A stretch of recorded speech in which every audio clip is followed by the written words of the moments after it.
अस्सलाम वालेकुम बच्चों, हमारा जो टॉपिक है वो है परमानेंट सेटलमेंट। हमने इससे पहले जो चैप्टर पढ़ा था वो था from trade to territory.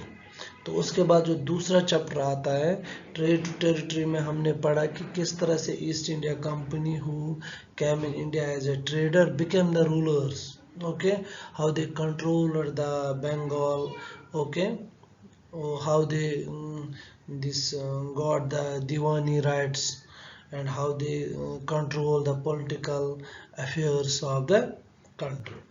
Okay, तो उसके बाद जो दूसरा चैप्टर है पूरा कंट्रोल करने के बाद now company try to expand their power, okay, in the other parts of the country.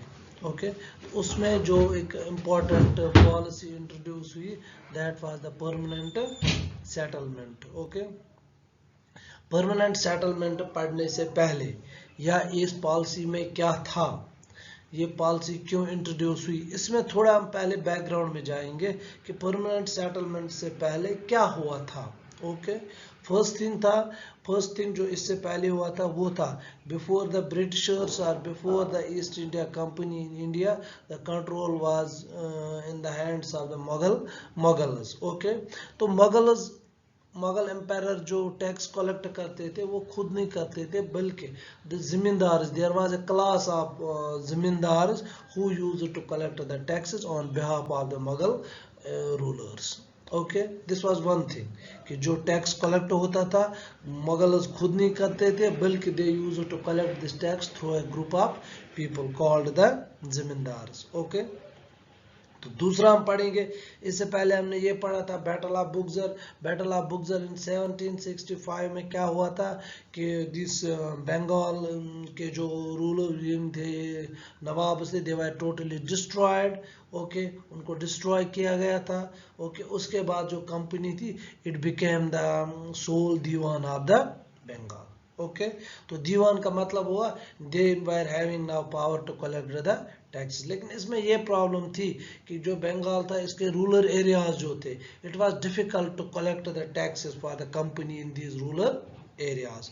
Okay, because it was a vast area and the company's setup was not that much of strong and all that, so unke liye it was difficult to collect the tax especially in these rural areas. Okay, तीसरी जो चीज थी permanent settlement से पहले जो important event हुआ था या important this we can't say an event, एक ट्रेजेडी हुई थी। What was that was the 70 Bengal famine. कहत हुआ था इट वाज ए मतलब millions of people died because of hunger and all that. Totally जो फूड ग्रेन्स थे they were not in the markets, were empty. Okay, people died because of these empty stomach and all that.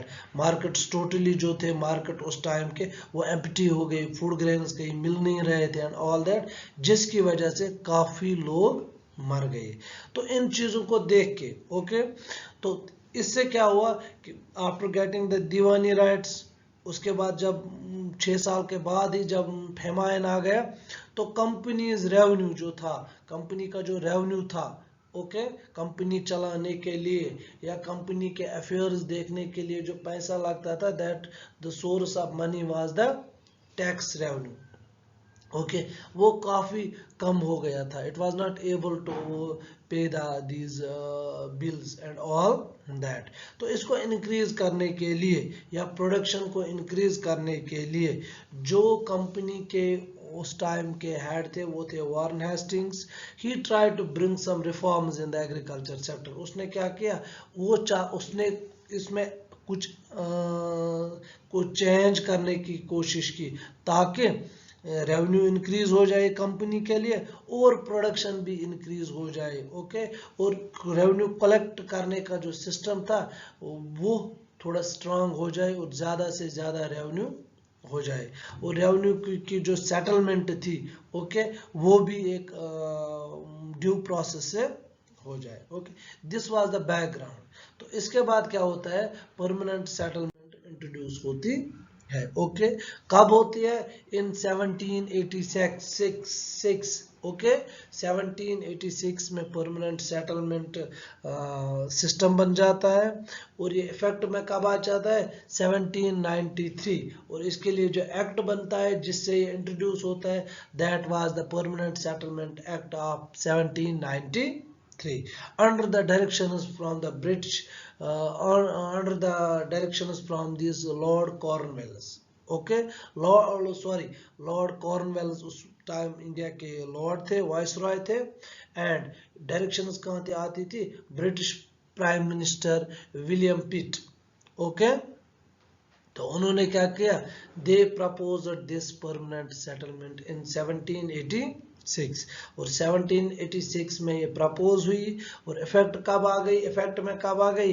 इन 1793 किस act से आ गई under the act of permanent settlement act of 1793 this was this permanent settlement कब introduce हुई propose ही इन 1786 introduce हुई या effect में आ गई इन 1793 किस एक्ट में आ गई under the act of 1793 okay किसने इंट्रोड्यूस करवाया लॉर्ड कॉर्नवेलिस किसके डायरेक्शन पे किया under the directions of British prime minister William Pitt okay तो इसमें क्या हुआ फर्स्ट थिंग जो इसके फ्यूचर्स थे इसमें फर्स्ट चीज जो हुई कि zamindar were recognised as the owners of the land जो हमने पहले ही पढ़ा बैकग्राउंड में कि zamindar it was a class of people who used to collect the taxes under the Mughal rule okay तो these zamindars were once again recognised as the owners of the land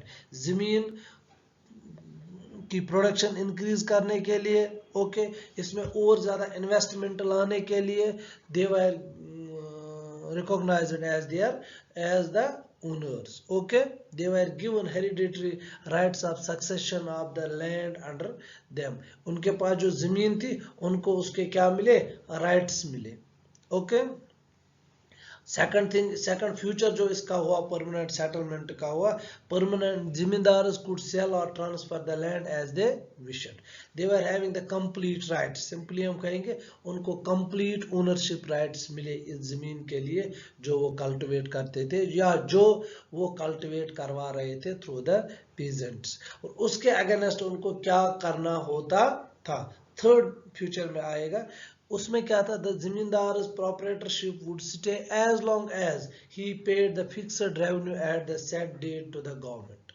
तो इसके लिए ये इनके राइट्स कब तक स्टैंड थे until they pay the tax towards the government fixed amount as fixed by the government जो गवर्नमेंट है उसके लिए फिक्स की थी अमाउंट पर हेक्टेयर या पर कैनाल के जो रेवेन्यू था वो उनको देना था as long as they pay the taxes they were having the ownership rights they were the owners of the land as they failed or if they failed to pay their rights would cease to exist and the land would be auctioned off और अगर वो fail हुए इस revenue को इस amount को पे करने में तो उनके जो राइट्स थे वो सीज होते थे and land would be auctioned off जमीन को क्या किया जाता था ऑक्शन किया जाता था किसी और को दिया जाता था on that fixed amount okay the amount to be paid by the landlords was fixed तो company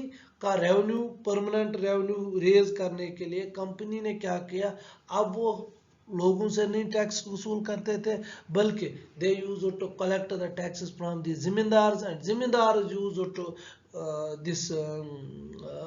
raise this amount from the production तो इससे क्या होता था कंपनी का जो रेवेन्यू था that was fixed that was we can say वो क्या था वो परमानेंट था okay it was agreed that this would not increase in future both parties जो इस वक्त थे landlords and the government had decided that it would not be increased in future it was a permanent that is why this was called a permanent settlement okay the fixed amount was 10/11th portion of the revenue for the government and 1/11th was for the zimindar okay तो इसमें क्या था 10/11th अगर हम 11th part करेंगे तो out of these 11 10 were given to the government and only 1 was given to the zimindars.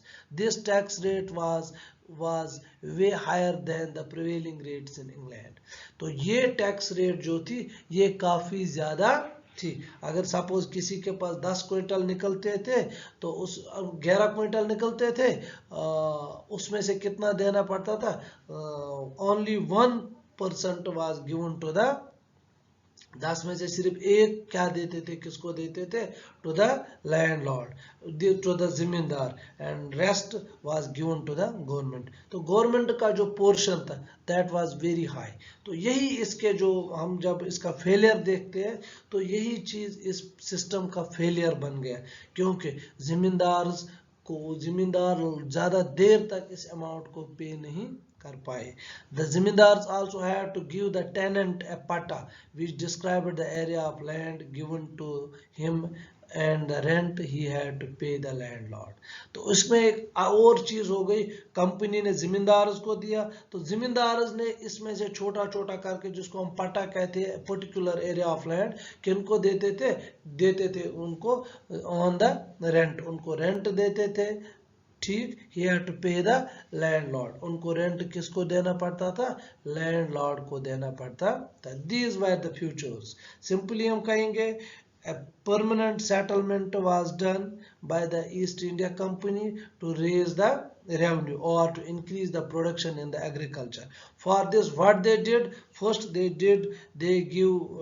recognize zimindars as the owners of the land, and against them, इसके against उनको क्या करना था? They have to pay a fixed amount, okay, to the company.